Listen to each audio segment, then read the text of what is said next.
Welcome to BackRoomConvo with Lesego M. On this week's episode, we have Tanya Kaseke. So we'll be discussing some of the things that are happening in Zimbabwe and her move from South Africa to Ireland. How are you, Tanya? I'm very well, thanks. And yourself? I'm good. So for people who don't know you, can you please let us know who Tanya is?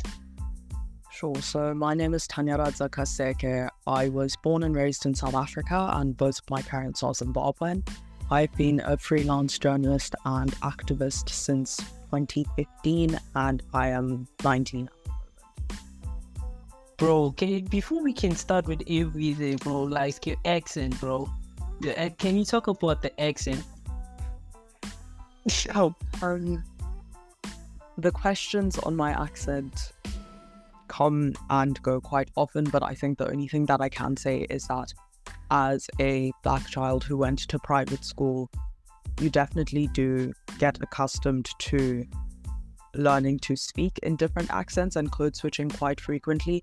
But I would say the biggest influence was definitely also just not having parents who were from South Africa, and them having different accents has definitely influenced the way I speak personally. Oh, beautiful. I really, it threw me off a bit when I just called you. I was like, huh? Is it the same person? Is it the same person? It's like, yeah, no, she is the same person. So I just think that it's fair enough for us to dive right into some of the questions that we had for you in this interview. And first of the 30 questions that we had for you was like, what's your thoughts on the recent Zimbabwe elections? I think the elections in Zimbabwe had several problems, but the number one issue was how underprepared the Zimbabwean Electoral Commission was, and the amount of dissidents in the lead up to the election that was quelled by the current government.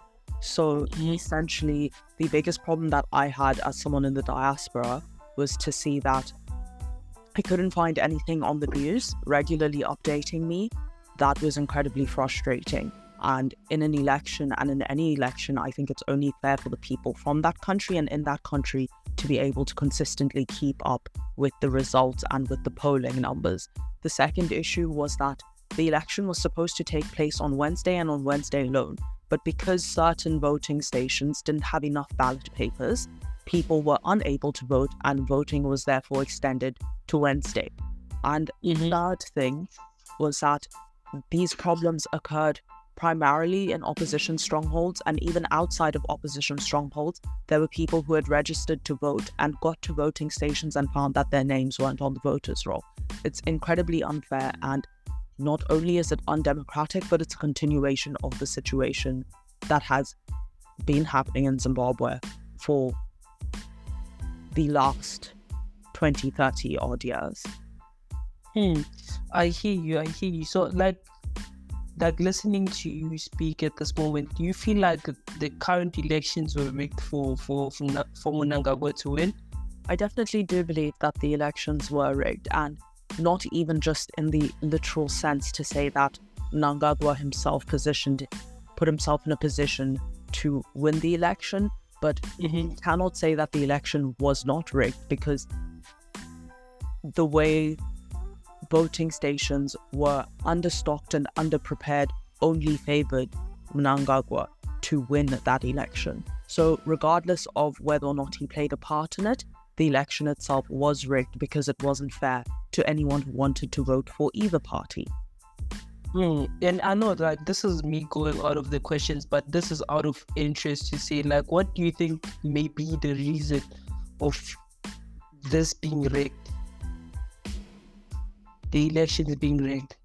Sorry, can you just repeat that? I lost you there. I was saying, given that I also think that like those elections were rigged, but I just want to find out from you, like, why do you think, or what's in benefit do you think there is in this for Mnangagwa?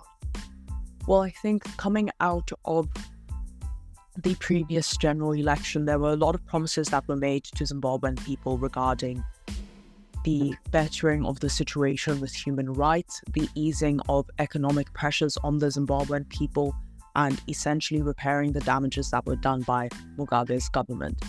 For Mnangagwa to have not won this election, obviously there needed to be an extremely large voter turnout, and although there was a decent voter turnout by Southern African standards, I do believe that Mnangagwa needed to win this election to put himself in a position where he would be able to make good on those promises, or at least continue to be in power for the next 5 years and support the corrupt systems that are currently in place, or either remedy them. I think the only tell that we will have of what his intentions with this election will be his behaviors from this point onwards. No, I hear you. And I know we have a lot of questions that we have to ask you. But then, what do you think it can be implemented to make sure that this doesn't happen in future? For someone who's listening, and I think for all of the people who are listening, the most important thing is to understand that for people who actually live in Zimbabwe, there's a large amount of apathy and fear towards dealing with the situation at hand currently, because that government is notorious for using violence specifically to deal with individuals who don't agree with their policies and to deal with opposition. So as people listening in from the outside, the best thing you can do is spread awareness about the situation itself and keep yourself updated. No one is going to talk about the situation if they don't understand it, and I guess that's why I made the video in the first place, to start that conversation and to make sure that people continue to spread awareness and are consistent in doing so. I hear you. How has, I just want to find out from you, going into the next question, you being a South African and having Zimbabwean parents, has that influenced your perspective on Zimbabwean politics? I definitely think it did influence my perspective on Zimbabwean politics, and that wasn't necessarily because of my parents. It was more a consequence of the experiences that I myself had in South Africa. Never entirely feeling like South Africa could be my home definitely put me in a position where I felt it was important and necessary to understand the situation back in Zimbabwe because of how much anti-immigrant sentiment there is currently brewing in South Africa. That's interesting. So just before we move on to the next question, I just wanted to find out when did it occur? When did you start with freelancing as a journalist, and how does that pour into what you're currently studying, which is law and social justice? How does that pour into what you're doing? So I essentially started freelancing as a journalist in 2015. I was 11, and it was at the same time as an outbreak of xenophobic attacks in South Africa. When I saw the attacks happening, I was on the internet and I came across a photo of a man being burnt alive in 2008, and that naturally, as an 11-year-old, you see something like that and it's terrifying, but it's even more terrifying when you think that could be one of your family members or your friends who are also not South African, and it could very well have been me. So that put me in a position where I felt it was necessary to say something, and I started writing under the alias Danai Pachelu. And looking at everything that I've done up until now, what inspired me to study law and social justice specifically was the fact that in as much as journalism itself is a powerful tool, people are often unwilling to listen to journalists, and the only logical step from that for me was to look into law, but also with a specific focus on human rights, which is why I chose law and social justice. I think the dream is to be able to ensure that legislature itself actually protects marginalized individuals. Beautiful. Have you ever been to Zimbabwe? Yes, I have been to Zimbabwe multiple times. Most recently from December last year to the beginning of February this year. And how was the experience like? I think the experience for a Zimbabwean child who grew up out of Zimbabwe, to be in Zimbabwe, especially at an older age, is always a very interesting one. But what I must say is that with this Giving Zimbabwe trend now and seeing all the things that people think give Zimbabwe, it's incredibly eye-opening to understand that Zimbabwe actually isn't this backwards country where no one has access to basic things. There are individuals who have access to basic things and even luxury items, but very much like in South Africa, the balance of wealth and the balance of impoverishment is incredibly different. So for me, the Zimbabwe that I had the chance to visit was a Zimbabwe that is developed to an extent and has most of the amenities that we do have in South Africa. But while I was there, I did get the chance to visit a township called Mbare, which is one of Harare's most impoverished areas, and seeing that was an incredibly painful experience for me, given that I had only seen one side of Zimbabwe, and I think that further inspired me to continue to say something and continue to do the work that I'm passionate about. Yeah. Beautiful, beautiful, beautiful.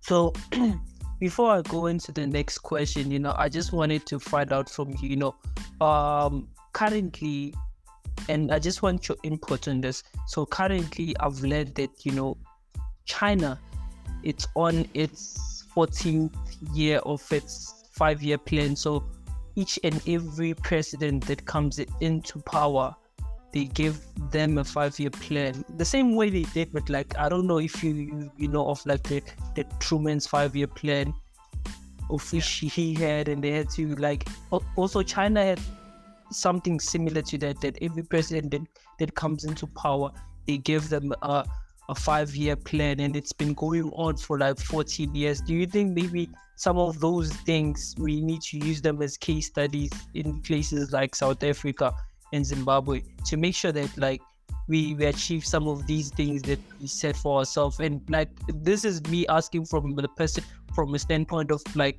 a person who knows that we've been through a lot as South Africans, to say like we've had press conferences where like our previous president being Jacob Zuma saying that in the next 10 years we won't have load shedding in South Africa, but there's nothing that has been implemented to this day, So like, I just want to find out from you to say like, do you think it's more, do we need to implement something like that, similar to that, to make sure that we achieve some of these things that we want to achieve as a country?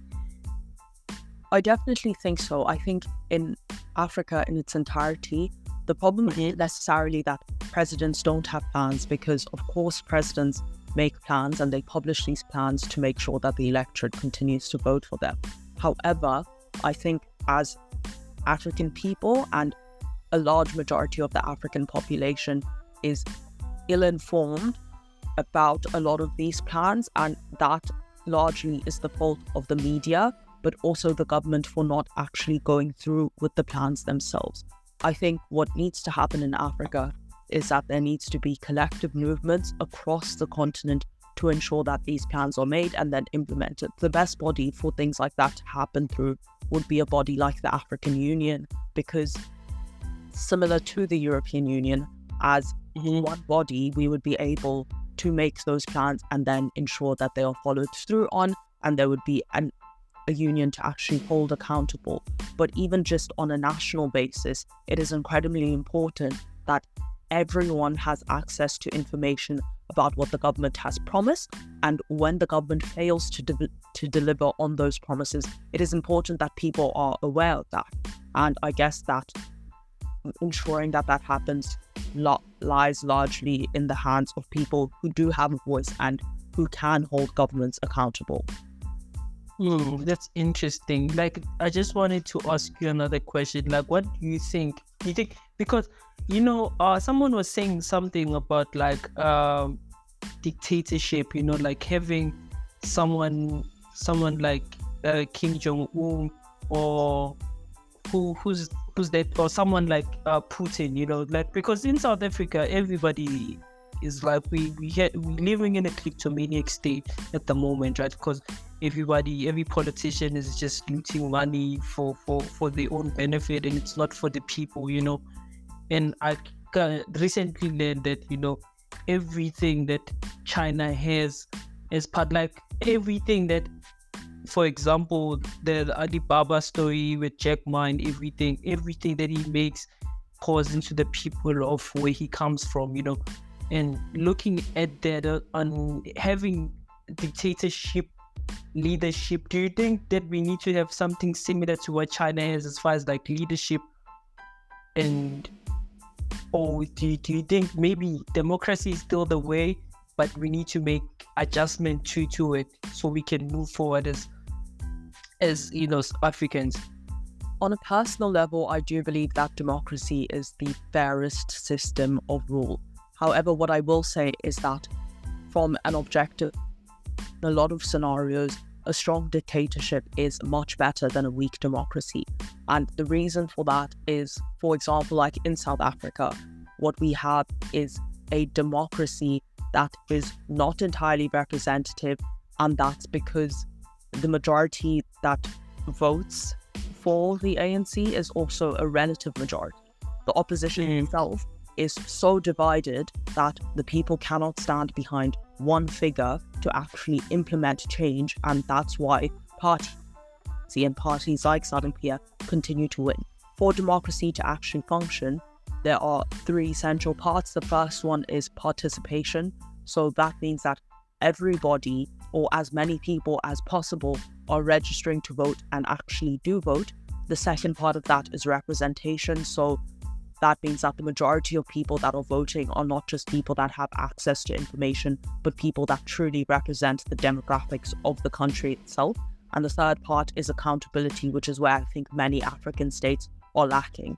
I think the mechanisms that exist in South Africa and in Zimbabwe and all over the continent do not hold politicians accountable properly or well enough to actually implement changes and for the continent to move forward with democracy.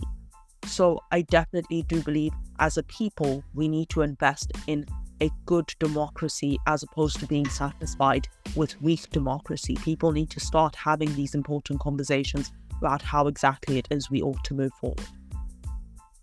Thank you. So for people who just joined us now on the line, we have Tanya, and we've touched on some of like the Zimbabwean politics, international, and when we come back, we'll ask you more of the questions that we compiled from the team and you guys. So let's meet after the break.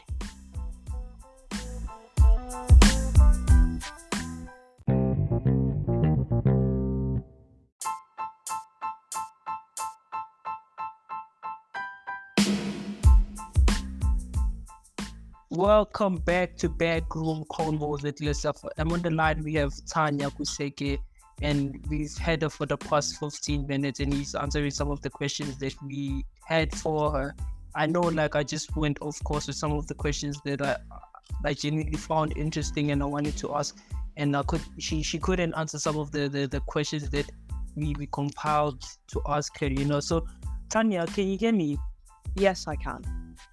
So, the accent though, still think it's dope, I like it. So, moving forward with some of the moving forward from the last question that I asked you, I just want to find out, what do you think? Have you been? Let me just find out from you. Have you been following some of the news regarding BRICS? Yes, I have. So, for what do you think that would mean, for Zimbabwe to join BRICS? What do you think that would mean for Zimbabwe's economy? I think on an economic level, an initiative like BRICS for Zimbabwe would not objectively be helpful with the current stage that Zimbabwe is at. Zimbabwe's economy is currently subjected to sanctions from a number of countries, but also inflation is at an incredible high. I don't think a body like BRICS would even be willing to take Zimbabwe on in the first place. However, in as much as even if BRICS were to take Zimbabwe on, it would be incredibly important for Zimbabwe to be self-sufficient before becoming reliant on an international body to lift its economy up. A lot of people in my comment section on TikTok specifically have been talking about avoiding neocolonialism and ensuring that we can decolonize the country and undo the wrongs that were done by colonization itself in Zimbabwe. And that is impossible to do if the democratic procedures in place currently and the economic procedures in place currently haven't even uplifted Zimbabwe from its colonial state. Interesting. You know, I was listening to a debate between the leader of ZANU-PF and a guy, advocate Ike, on the Penguin show. I'm not sure if you are a fan of that show, you know. And basically, the leader, I forgot the name of the guy. So he was saying that the reason Zimbabwe is in debt, a part of the reason why Zimbabwe is in debt today is because of the investment they made in some of the things that made sure that South Africa is free today, and South Africa doesn't want to return the favor to Zimbabwe. Like, I just want to find out, like, to understand, like, you, or well, rather, you know, get your take to what he was saying regarding that. I think the sentiment that he shared is one that is true. I do believe that coming from an environment in South Africa where people are largely discriminatory towards Zimbabweans and are very willing to say that Zimbabweans need to return home and fix the country themselves is an incredibly ungrateful standpoint. During apartheid, Zimbabwe's government made decisions to help South Africa, but also was incredibly invested in the struggle against the apartheid government. For this to only be 23 years later and South Africans be so willing to label Zimbabweans as a people and a country that is unwilling to progress and isn't strong enough to stand up is incredibly disrespectful, given that South Africans themselves needed help from other African countries and the rest of the world to actually defeat the apartheid government. The apartheid government itself only fell because of international pressures. It wasn't just merely a question of the people who were in power at the time thinking that change needed to occur. Change needed to occur because economically it wasn't sustainable for change to not occur. Zimbabwe is now in a very similar position where the economic pressures have become so bad from the international community that the country cannot progress without having the international community on its side, which is why a lot of bodies like SADC and the AU and the European Union and America and observers from all over the world are not satisfied with how these Zimbabwean elections planned out. No, I hear you. That I just want to touch. This is, I know, like, I went, of course, with some of these questions, but I just want to find out from you because, you know, a couple of months back, Julius Malemo was talking about the removal of borders and why Africa has to be one, you know. And do you think that us removing all these borders that we have, the Botswana borders, the Zimbabwean borders, the Mozambique borders, would in a way improve the state of the economy of Zimbabwe or any other nation around, you know, Africa? I do believe that a united Africa would be the best way for Africa itself to decolonize and become self-sufficient. While I do understand that in practice would be a more difficult solution to the problems that African countries do face, economically it would be beneficial for Africa in its entirety because the wealth in the continent itself, just based on resources and how many people live on the continent, would empower everyone in every single country if that body was run correctly. No, I hear you. And that was like my last question. I'd like to go back in some of the questions that we've drafted for you prior to having this episode. So for people who don't know what the Black Everyday Project is, can you please describe and let us know what the Black Everyday Project is? Sure. So Black Every Day is actually the latest project in a series of projects that I've been having through a platform called Nguvia Fahari. Nguvia Fahari is Swahili for the Power of Pride, and it's an organization I started in 2020. The motivation behind starting the organization was in looking at my own experiences in South Africa as a Zimbabwean, and in having been to the UK and to various other countries and seeing how many children from Africa grow up outside of Africa, I felt that it was essential to begin to educate people and create awareness on various African issues like African history, African leadership, but also current African affairs, given that mainstream media, especially in the West, doesn't often report on African issues. So when I got to matric, obviously I felt that it was important for me to focus on matric. And then last year I took a break out for myself. But I do think coming back into this year, one of my bigger goals was knowing that I was going to move to Ireland, a place that I didn't necessarily understand, but had made a few friends. I felt that it was important to continue the conversations I was having in South Africa, and Black Every Day is a project that started in South Africa. Nguvia as a movement is being redirected to empower Black people outside of just the oppression and the struggle we faced historically.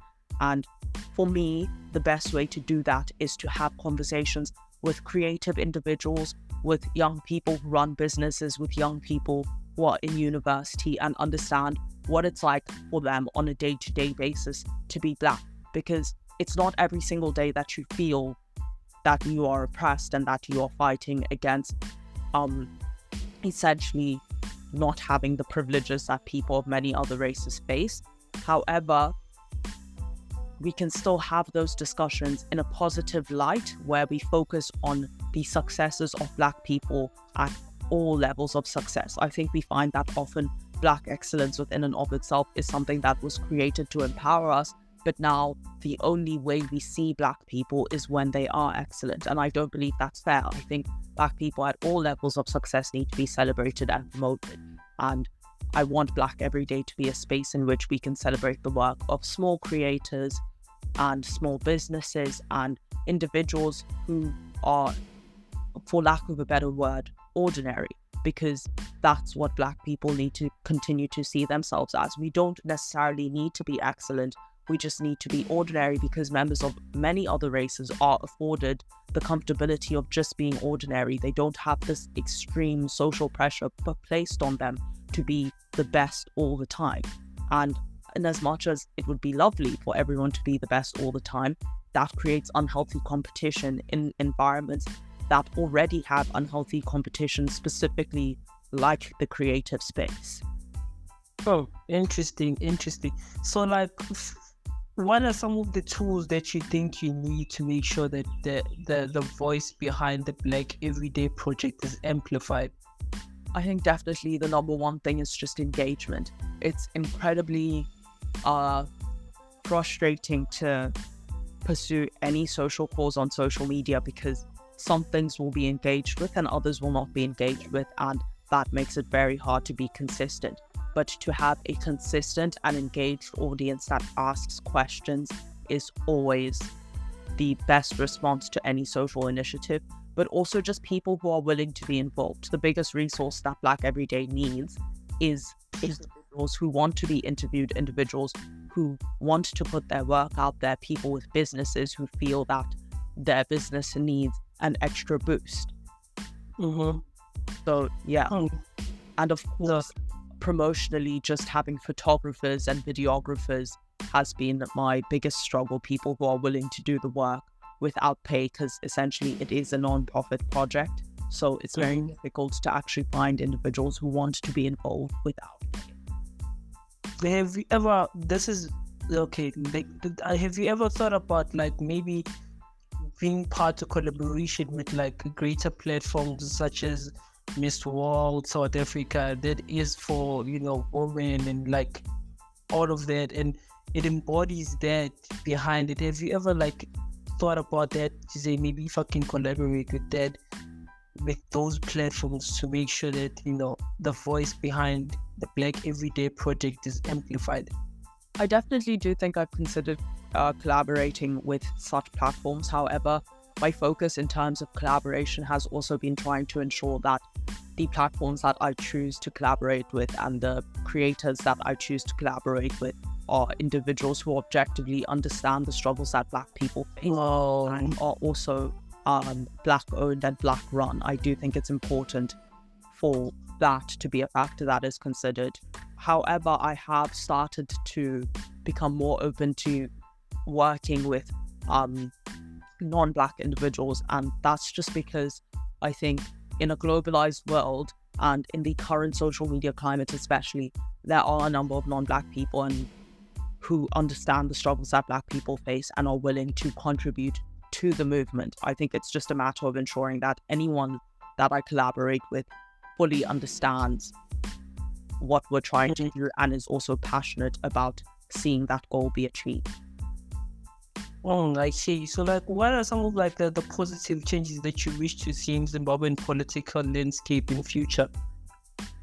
In future, I would like to see a free and fair election, one which isn't looked at by both the international community and by the Zimbabwean community as a joke and a sham. A lot of Zimbabweans prior to the election and currently were spreading memes of the president being sworn in and saying that this picture was taken a week from now, even before the election actually occurred.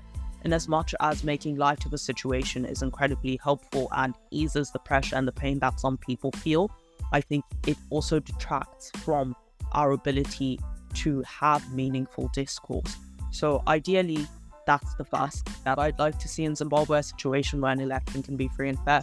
But also I'd like to see a situation where fear to oppose whoever is in power, regardless of what party they represent, no longer exists, and people can protest and vocalize their struggles and their anger at the ruling party without feeling like their lives are on the line and without feeling like they have to go into diaspora and without feeling like they must or face some sort of backlash simply for just stating an opinion. Interesting. So for people who just joined us on the line, we have Tanya. So if you haven't liked or followed the show, can you please do that on every platform or any platform that you listen your podcast from? So when we come back after the break, we'll be asking Tanya more questions and we'll get into the island story, the studies that she'll be doing internationally, and we'll have more questions basically when we come back after the break. Stay tuned.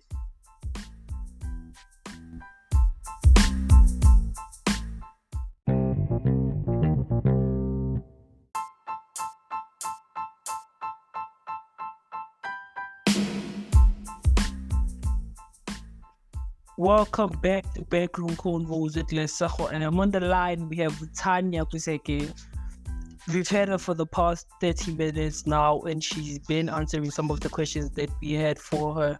So if you just joined us now, please drop some of the questions that you wish that we can ask Tanya, and we'll try our utmost best to make sure that everything is covered.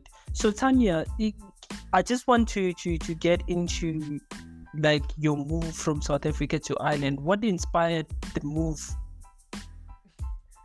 I think the move was actually an unexpected one, and it was quite impulsive, but in the end, what actually inspired me to leave South Africa was not having my mother in South Africa anymore. My mother currently lives in the UK and we do have a very close bond, and I felt that it was important for me to be close to her. So the plan was actually for me to go to university in the UK. However, when I got back from Zimbabwe in February this year, I was finding myself increasingly frustrated with the climate in South Africa, both politically but also the attitudes towards Zimbabweans in terms of all of the like news that had come out with Zimbabwean permit holders, and yeah, so those things just made me feel like I was in a position where being Zimbabwean was increasingly being vilified in South African society, and I really didn't appreciate that. So at the beginning of April, I came to Ireland to visit the country and to visit a family friend here, but also just to take some more time out of South Africa and continue to discover myself and figure out what I wanted to do. And I did have options and acceptance into 5 universities in the UK. However, as I was spending time in Ireland, I realized that the climate in Ireland is one that is incredibly accepting and almost absolutely nothing like the climate that I'm used to in South Africa in terms of racial dynamics and the way people looked at me as an outsider without making me feel that being an outsider or being from a different country was an inherently bad thing. And as a Black woman, I also didn't feel at any point that I was being made to be a victim of the microaggressions that I felt I was a victim in South Africa. A lot of the time, I felt that it was incredibly less racist than the South African climate, which was quite surprising.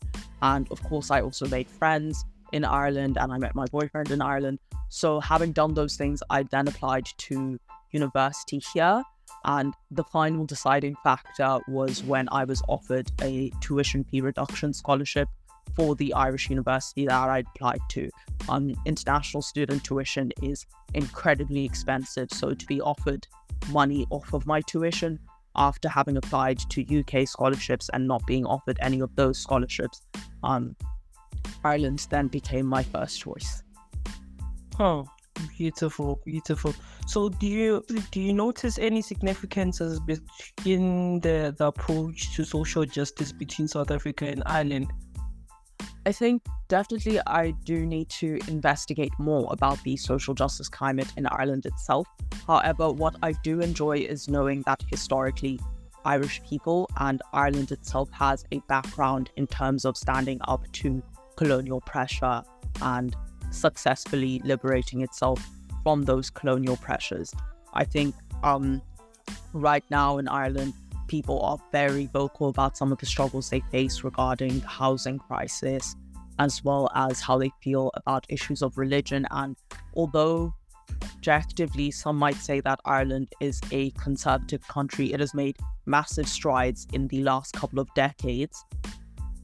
And that is incredibly inspiring to see. And for me, when I settled on Ireland, I remembered a lot of the history classes I'd had in high school. And Ireland was actually the first Western country to ban on the importation of South African goods during apartheid. So that specifically also alerted me and reminded me of the fact that this is a place that has a history with standing up to indifference and standing up to oppression and discrimination. And a lot of Irish people are still very passionate about their struggle with colonialism by the British, and being in that kind of climate where people are very vocal and not ashamed to be having those conversations really inspired me. Oh, it's beautiful, man. It's very beautiful. Have you encountered any cultural differences between South Africa and Ireland that have influenced your perspective on social justice?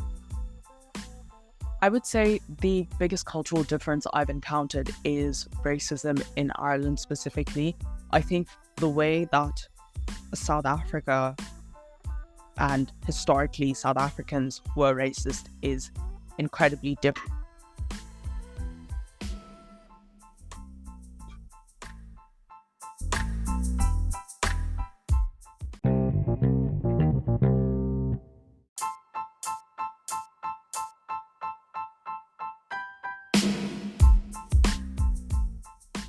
Hi, sorry about that. I just got a call.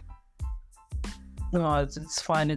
So for people who just joined us now, on the line we have Tanya Kaseke on the line. We've had her for the past, I think, 45 minutes now. Just do you know what your surname means, Kaseke? Kaseke means I think, well, my father was telling me about this the other day actually. My original surname actually was not Kaseke, it was Mukuze, and Kaseke itself was sort of like a nickname that was given to one of my great-grandparents or possibly great-great-grandparents, and basically it means Hakaseke. So Kaseke in Shona is to laugh, and Oh, Hakaseke is they don't laugh. So yeah, okay, it's interesting. I'm like 70% sure that that's what that means. Okay, cool. So before we just got cut off, I think you were still answering the question, and I'll just read out the question out loud for people who didn't catch that. The question was, have you encountered any cultural differences between South Africa and Ireland that have influenced your perspective on social justice? Yes. So the biggest cultural difference for me that influenced my perspective on social justice was to see the racism or lack thereof and the way it plays itself out in Ireland. I think in South Africa, I often found that racism felt like something that was directly connected to my blackness, and I think that's primarily because of the historic origins of racism in South Africa, whereas in Ireland I never really felt that people were looking at me or making assumptions about me because I was black. It was merely because I was different. So not outwardly feeling like people were going to question why I was well-spoken, or people were going to question, and I use well-spoken in inverted commas because I don't think there is such a thing, or not feeling like people were going to discriminate against me specifically because they'd seen a black person in an all-white town. That was something that made me feel like it is easier to have conversations about these things here, because although Ireland doesn't have an incredibly large black population in contrast to its white population, people are not influenced by historical connotations about black people being people who are supposed to only be their maids, or people who aren't supposed to have jobs that require an education. And in South Africa, of course, with the history of Bantu education, that is often the way that I felt white people, especially older white people who had grown up during apartheid, were looking at me. But even with people that I went to school with and people my own age, obviously their parents and their grandparents sometimes had those attitudes and sometimes were still unlearning those behaviors from their own upbringing. And in Ireland, those behaviors may exist in some places, but it is far less widespread, and therefore I just think it made me want to look at race differently. Oh, interesting. Yeah. How do you balance your academic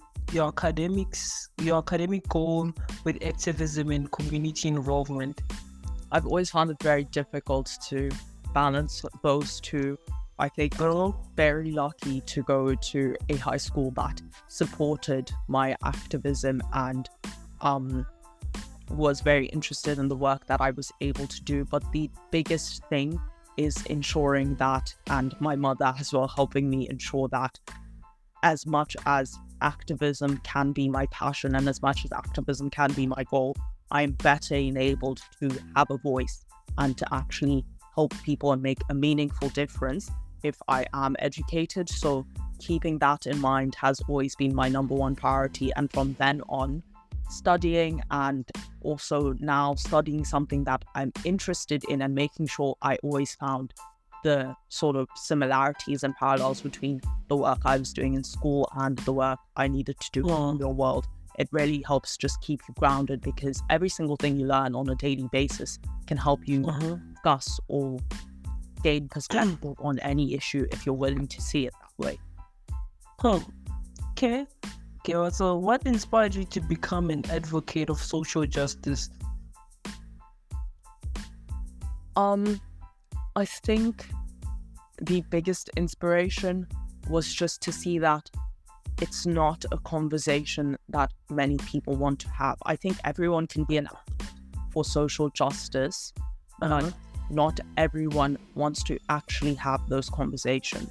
My mother was very insistent on telling me that I had a voice and reminding me that my voice was important and needed to be heard. So having that influence from her definitely made me feel like, in as much as I can be a good person, it is far more useful to use the talents that I have and the resources that I have to try and help people, as opposed to be angry behind closed doors. I think everyone is frustrated about one thing or another in their social climate.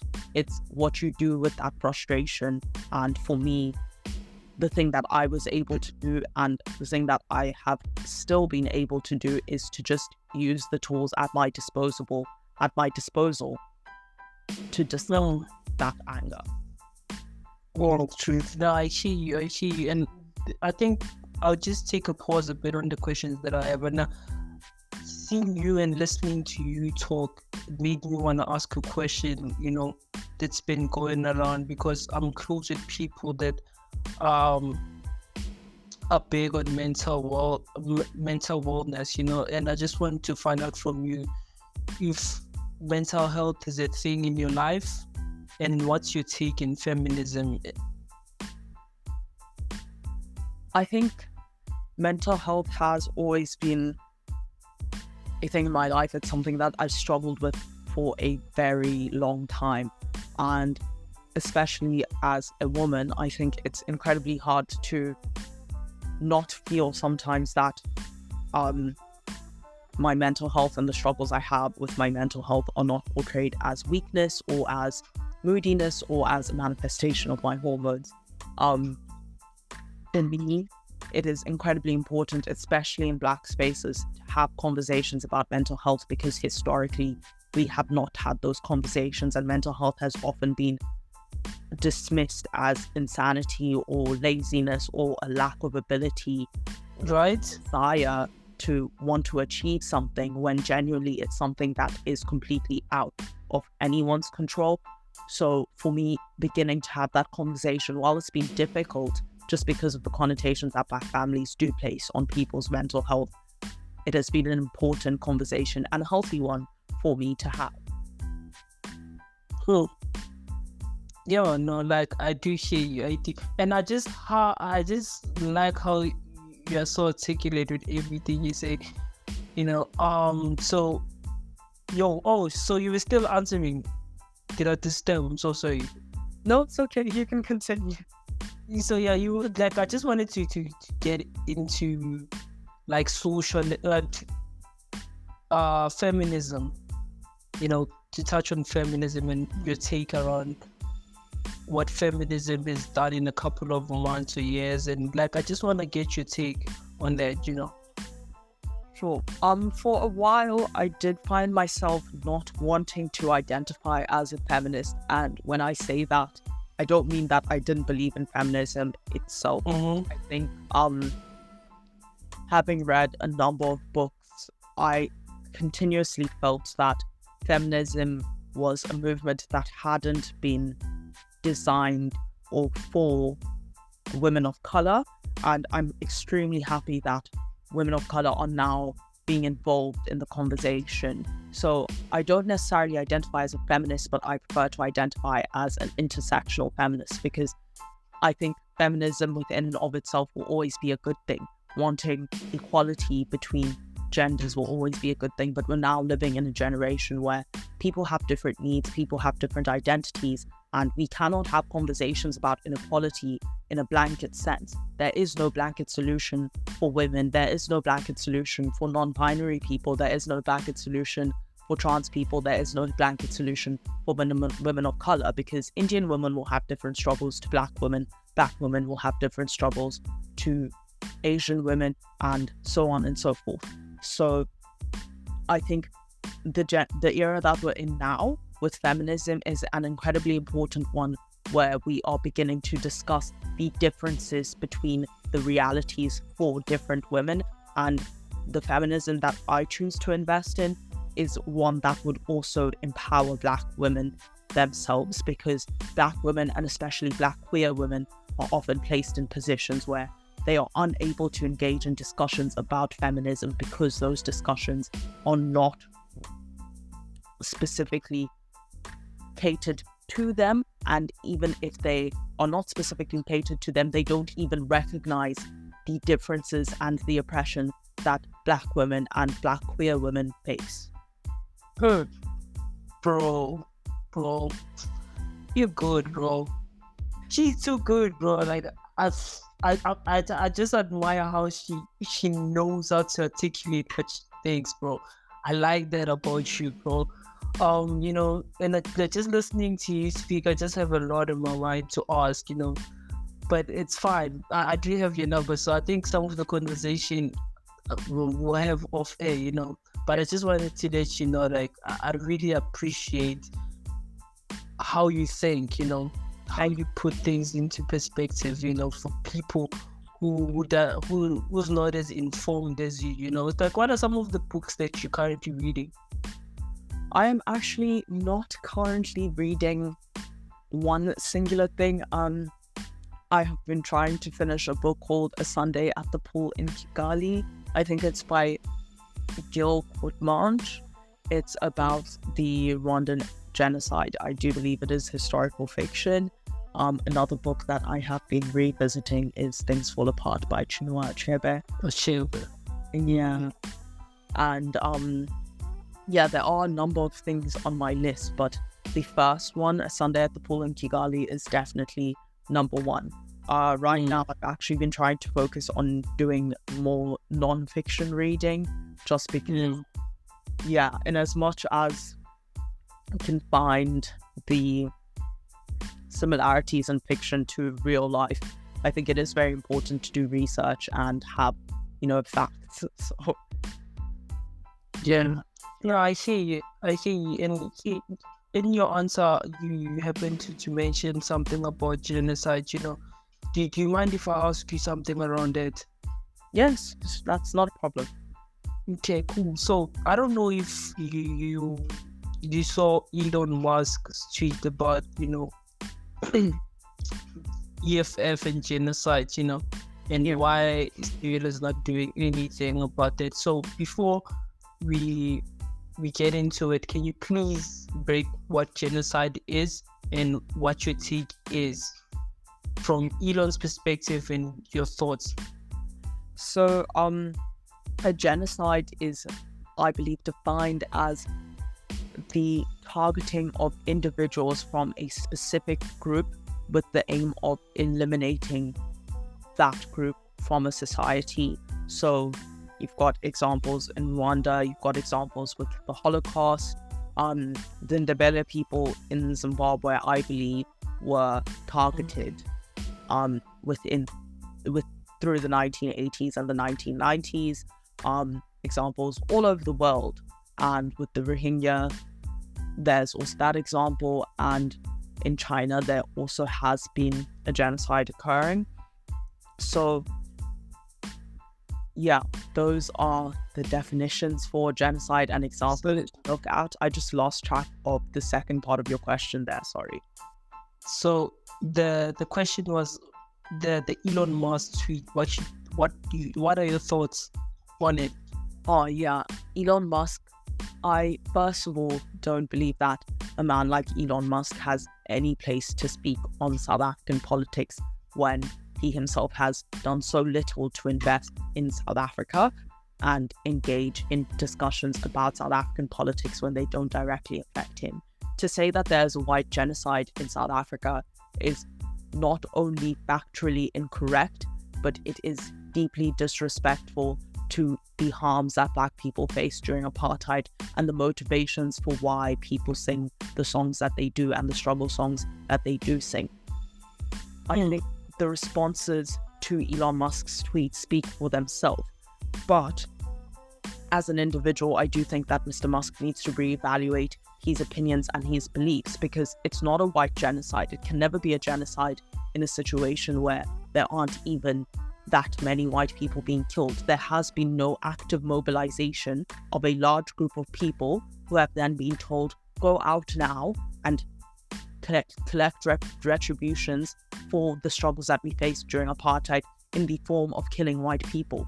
Elon Musk, as a South African man, should know that South Africa branded itself the Rainbow Nation, and South Africa has continued to brand itself as the Rainbow Nation because on the international stage and on the African stage, South Africa's approach to the end of apartheid was commendable in the sense that a lot of white people, and for the most part, the majority of white people, didn't face any retribution for the crimes that they had committed during apartheid, and they still have the land that their ancestors took. So therefore, Elon Musk himself, as someone with a platform that large to be spreading misinformation, is incredibly problematic. And I do think he needs to be continuously called out for doing so, because when you look at the numbers of people that were murdered in South Africa and people that are murdered in South Africa, white people don't even begin to make up for a majority of those numbers. And proportionate to the number of white people that live in South Africa, white people are not dying at an extremely concerning rate as a result of murders, and a lot of those murders are not even proven to be racially motivated. Oh, so for those of you who just joined us on the line, we have Tanya. So we have to go to a break. When we come back, she'll answer some of the interesting questions. And I do have a question that I really want to ask, but I'll ask you that question when we come back from the break. Sure.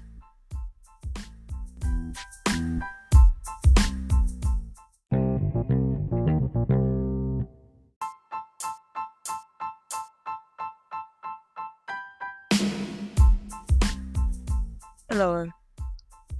Welcome to BackRoomConvo at Lesego M. On the line, we have Tanya. She was answering some of the questions around genocide, activism, and her move from South Africa to Ireland. So before we went on a break, I wanted to ask you a question, which is for the people who didn't hear what Tanya's answer was on genocide and the Elon Musk tweet. Well, you'll have to go and download the entire episode to listen to it. But my question is interlinked to a previous answer. So, I just want to know from you, Tanya. Are you knowledgeable about the TRC, which is the Truth Reconciliation Commission? I would say I have a fair amount of knowledge on the TRC. Wow. Okay. Cool. So, my question would be: do you think it served its purpose, looking at everything that's happening now? I don't believe the TRC served its purpose in any way, shape, or form. You'll have to forgive me, I'm not necessarily as knowledgeable on the figures themselves as I used to be, but I think, if I'm not mistaken, the TRC actually only dealt with less than 3,000 cases for the entire time that it was run.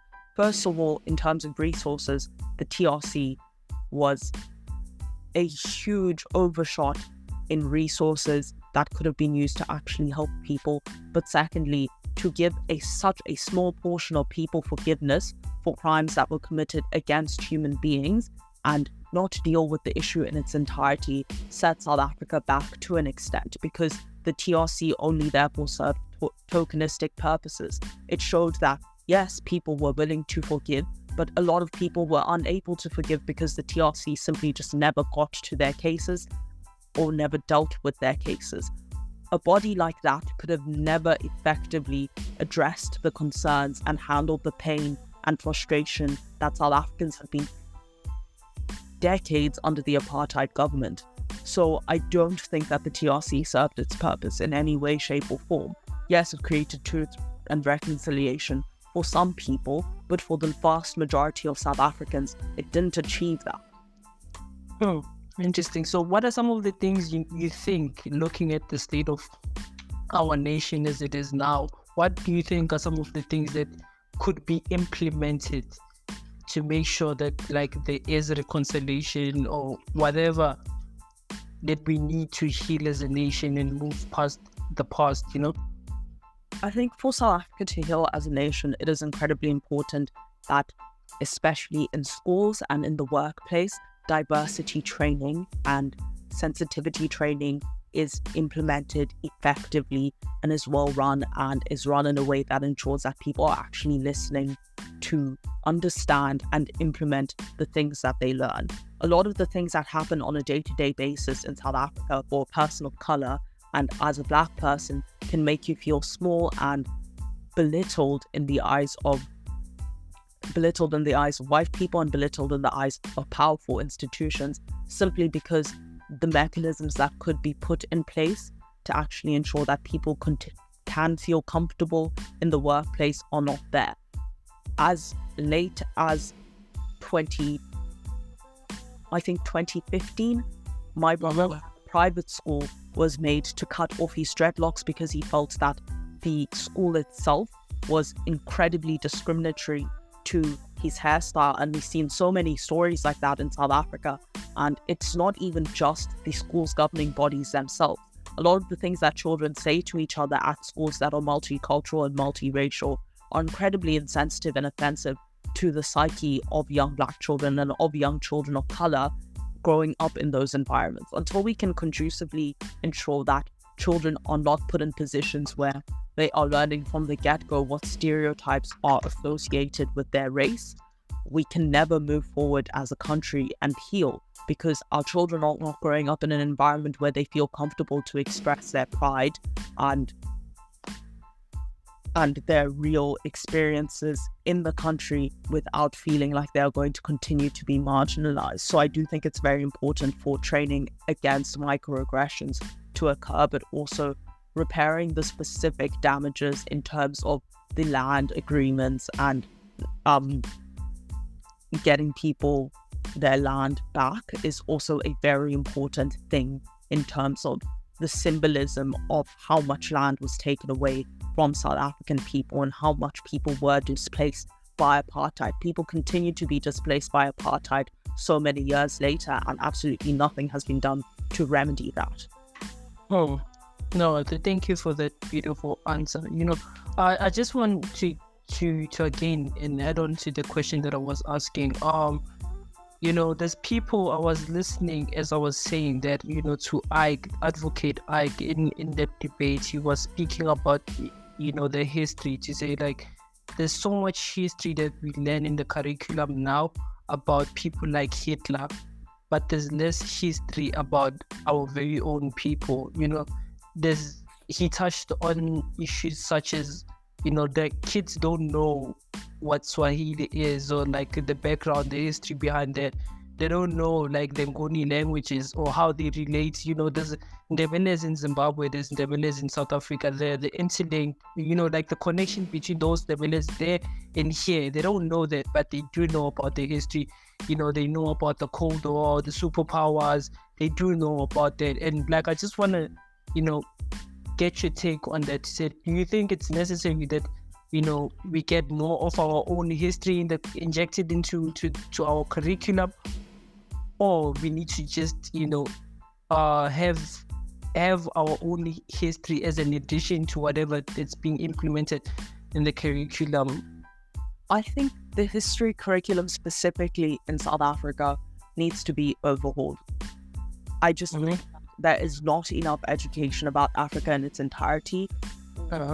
Experiences that African people had to undergo, especially at the younger age, where we're essentially only learning about either South African history and apartheid, or we are learning some minor history about Europe. And even past grade 10, we learn about the Cold War and we learn about all of these European movements. And when African history is discussed, if I remember correctly, in my year of matric, it was a choice between discussing the African history part of the curriculum and the Cold War, and to position African history as a choice in contrast to European history, which is often taught better and is a better resourced aspect of history, is problematic within and of itself. We do need to learn more about African history all across Africa, because I can tell you for a fact that coming to Ireland, the amount of knowledge that people have on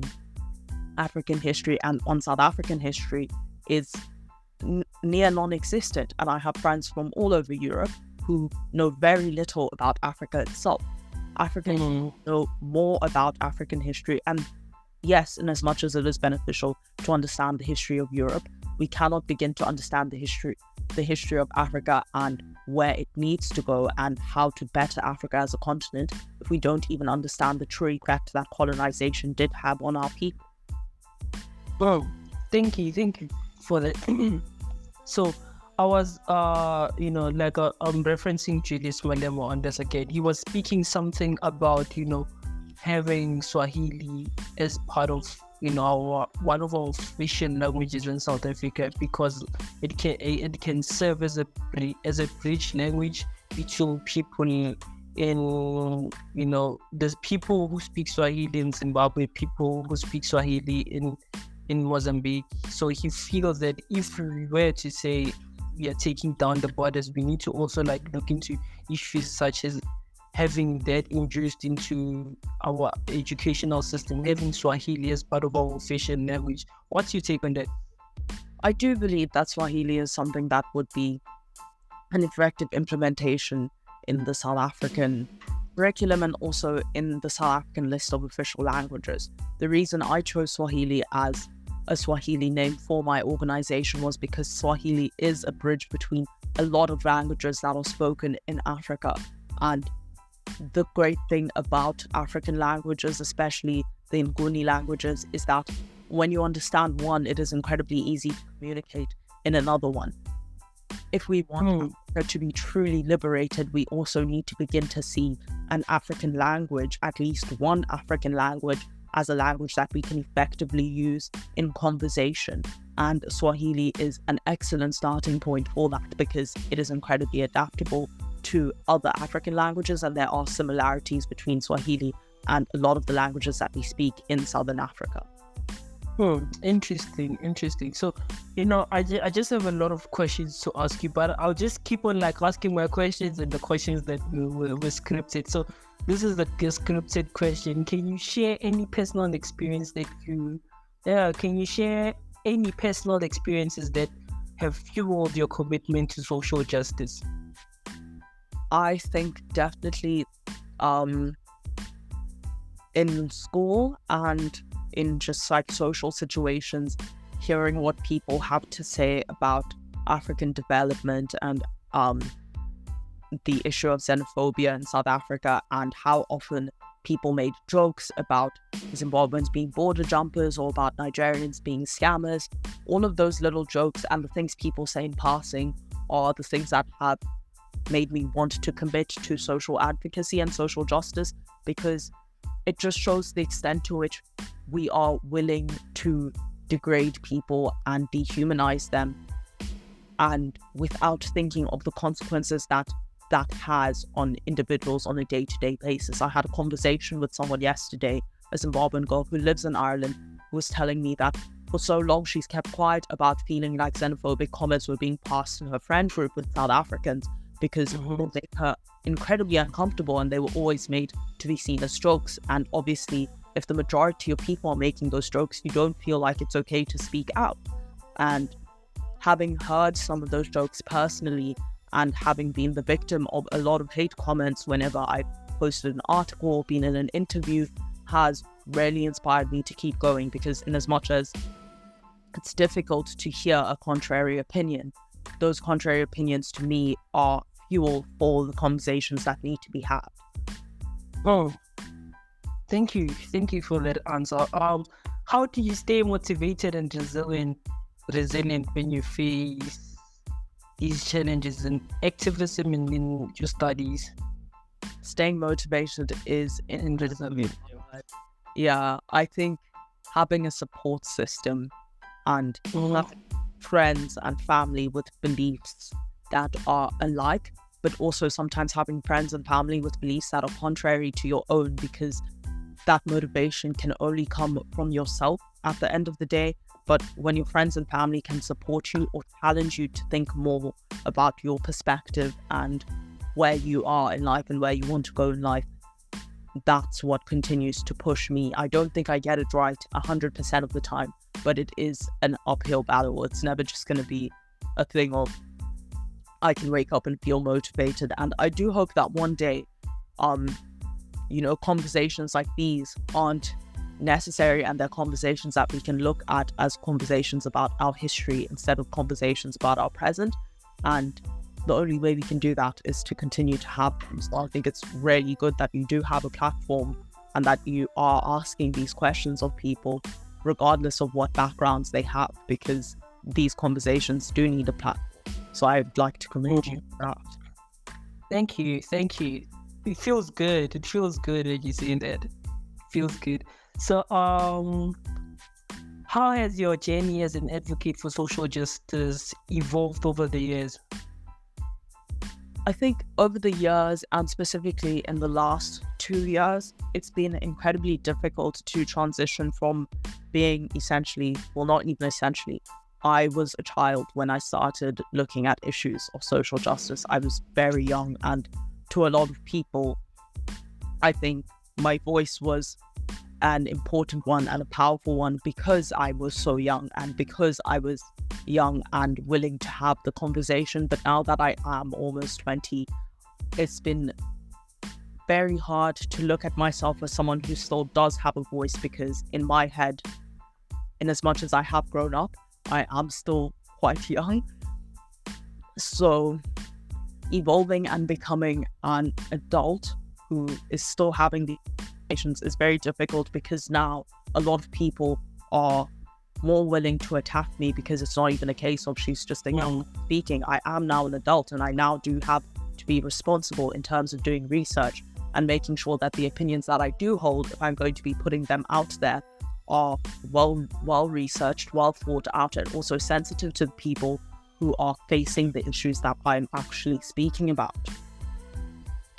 Thank you. So for people who just joined us now on the line, we have Tanya Kaseke, and we've had, I don't know now, I've lost track of time. I don't know if do you still have time to answer 5 more questions? Yeah, I can do 5 more. I could probably go on for about 20 more minutes. Okay, thank you, 20 more minutes.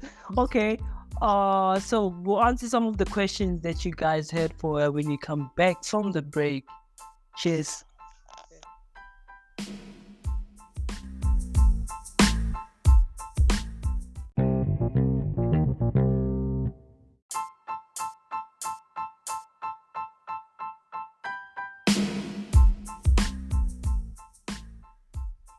Welcome back to BackRoomConvo with Lesego M, and we have Tanya Kaseke. We've had I've lost track of time of how much we've had on the show, but it's been a very informative conversation that we have with her. So we've asked more time from her, 20 minutes that we have with her, to ask some of the questions that we had for her, and it's been her interesting take to them, so I'd like to Tanya, can you hear me? Yes, I can. Okay, so I'll just shoot all these questions out, so how do you navigate the intersectionality of race, nationality, and social justice in your work? I try my best to cater those intersections to myself specifically, because I think it's always very difficult to speak about a struggle that you don't understand. But I always know that as a Black Zimbabwean woman, who grew up in South Africa, I can have that conversation and people can find similarities in my own experience without me trying to tailor them specifically to things someone else can understand. I think a lot of issues that are objectively intersectional can be applied to different contexts, and it falls on everyone who consumes the information that they're given to apply that to their own context while doing their own research in the most responsible way possible. Okay. Are there any influential figures or role models who have inspired the activism and advocacy? I think my biggest inspiration growing up outside of my mother was definitely Chimamanda Ngozi Adichie. She was the first Black female author that I really got into and felt that was one that spoke to me, even though I'm not Nigerian and I'd never experienced a lot of the things that she was talking about in her books. Another influential figure for me was Tsitsi Nangaremba. She's also an author, a Zimbabwean author. She wrote a book called Nervous Conditions that was the first time that I realized that the issue of Zimbabwe and being Zimbabwean was something that ought to be talked about on a public stage, because I think for a long time I felt that because Zimbabwe was in a bad economic position and because I'd never actually lived there, I couldn't identify with being a Zimbabwean. And seeing someone write in Shona and in English and enjoy success all over the world was an important thing for me to be able to see. And Thomas Sankara definitely also inspired a lot of my work. And in general, reading the achievements and the experiences of a lot of the African leaders that fought for independence in the 1960s and the 1970s and the 1950s, all of those leaders inspired my journey today, because it's been a question of looking at what people before us have done and what we as young people can do now, and changing those experiences and analyzing how best we can move forward based on the strides that they made in their time. Oh, interesting. Have you ever faced any backlash for your activism or advocacy? Yeah, look, I think at the age of 11, obviously, I wasn't too keen on actually using my real name, so I did start writing under the alias Nanai Pacheru, and even then, and even with an alias, of course, I could still access the internet and see what people had to say about my articles and about my interviews. And naturally, when I was interviewed, I wasn't going on with a cover of my face. I would just be going on as myself. And I think the experience that affected me most was definitely, I read a comment once that I was speaking with the private school accent that my parents had paid for by stealing cables. Someone tried to create the narrative that my parents were criminals and that my parents were illegal immigrants, and that was hard to deal with and hard to read, because both of my parents were in South Africa legally, and both of my parents were doing respectable professions. And to realize that people would always be willing to say harmful things about me and my family and my upbringing was a difficult thing to handle at such a young age, because when you're in your early teens, you don't really think that anyone is ever going to want to harm your family just because you have an opinion. It never really registered to me that things I was saying might be problematic to some people. And then obviously now, being a little bit older and doing most of my activism on social media, it's really difficult to deal with the hate comments from the older generation who are willfully ignorant and willfully hateful, especially on TikTok, because it's just like you can really just scroll and move on with your day. You don't need to know at all if you don't agree. But at the end of the day, any engagement is engagement. So even with the people that say negative things, again, just using that to show why the way people think can be harmful to people who are marginalized and to people who are facing discrimination. Well, thank you for that. So to someone who is listening to you speak now and they also want to have an impact in their community, what advice would you give to them? I think the biggest thing is to never be afraid of what you have to say, as long as you can back up your opinion and the way you're feeling. Articulation is hardly an important aspect of any social issue, as long as you're willing to be in a position where you have to be questioned and you have to be able to justify the things that you're saying. My biggest piece of advice is to listen to people who inspire you and to read books written by people who have had similar experiences to you, and to also take in the experience of everyone else in your community, because often with some issues you might feel that no one else understands, but when you begin to speak to people from different communities and your own community, you understand that a lot of the problems you're facing are more widespread than you think. So writing and also just having faith in the things you have to say and having faith in your own voice is incredibly important, because when you have that confidence in what it is you have to give to the world, everyone else is going to listen, and it doesn't matter how you sound or how long you're able to speak for or how well you're able to speak, because there is no such thing as being well spoken. You just need to get out there and start speaking.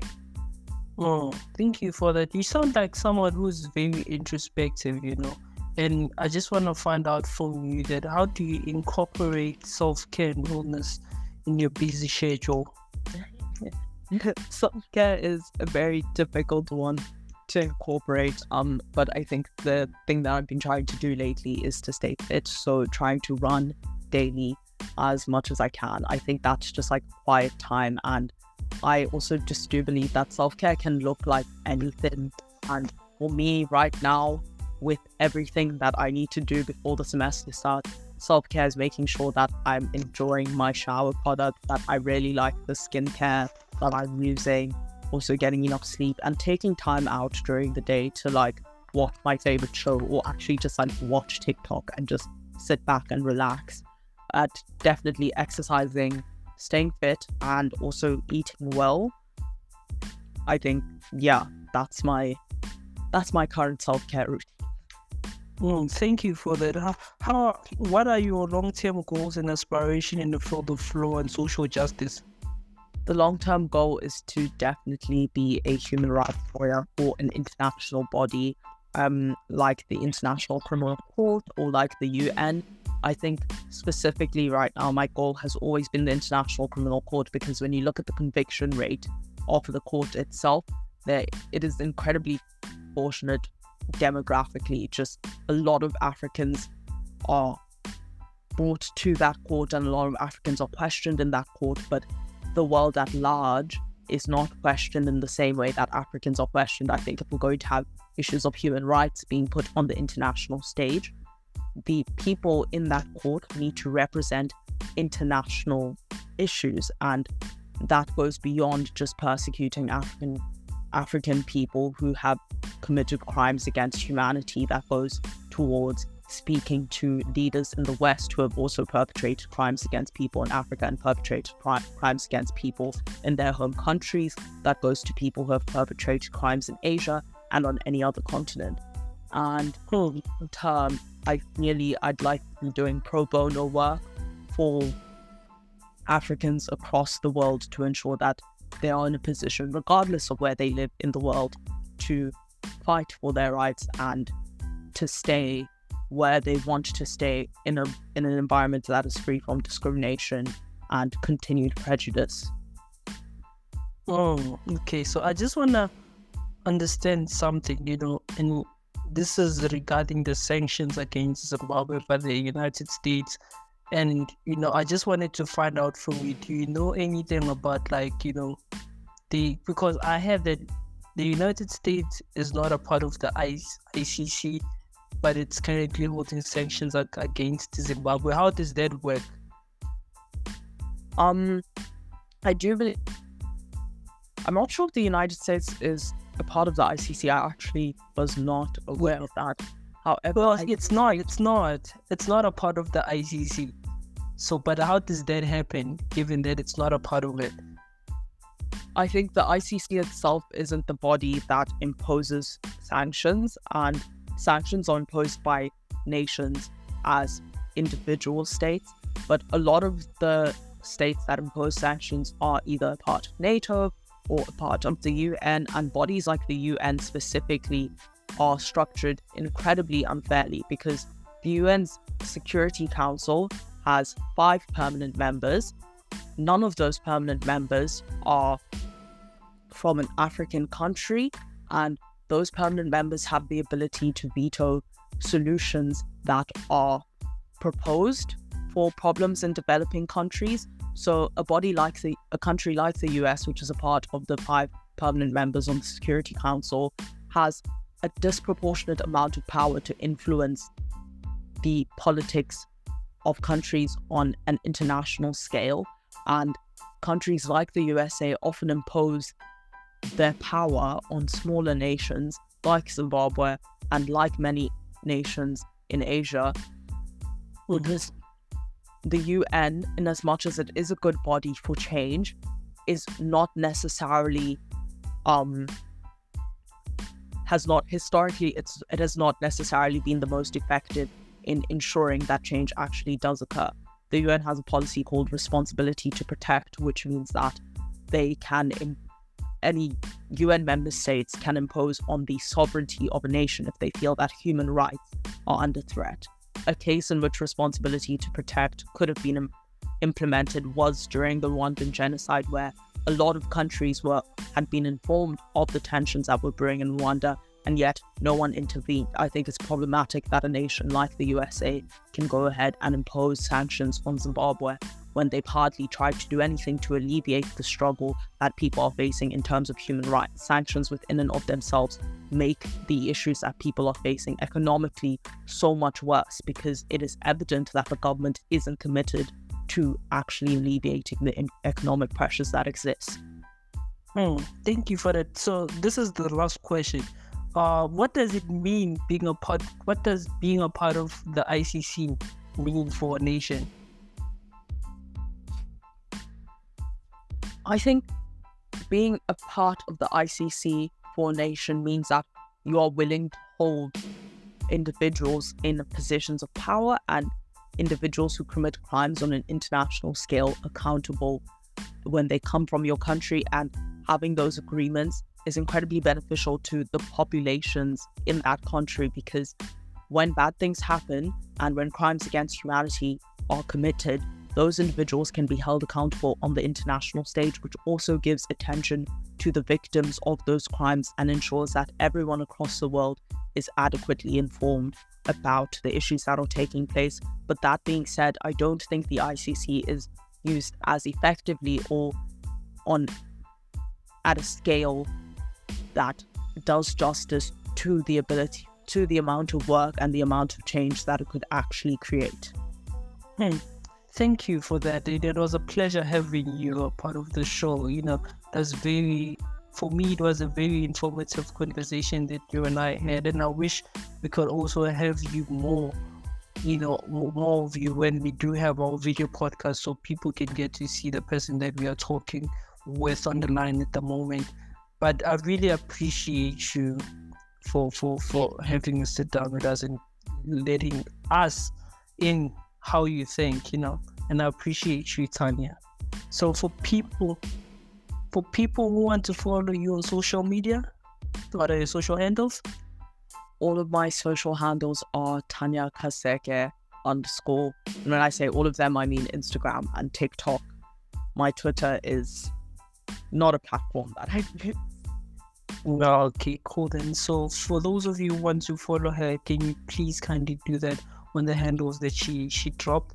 So for those of you who want to follow us, it's BackRoomConvos everywhere.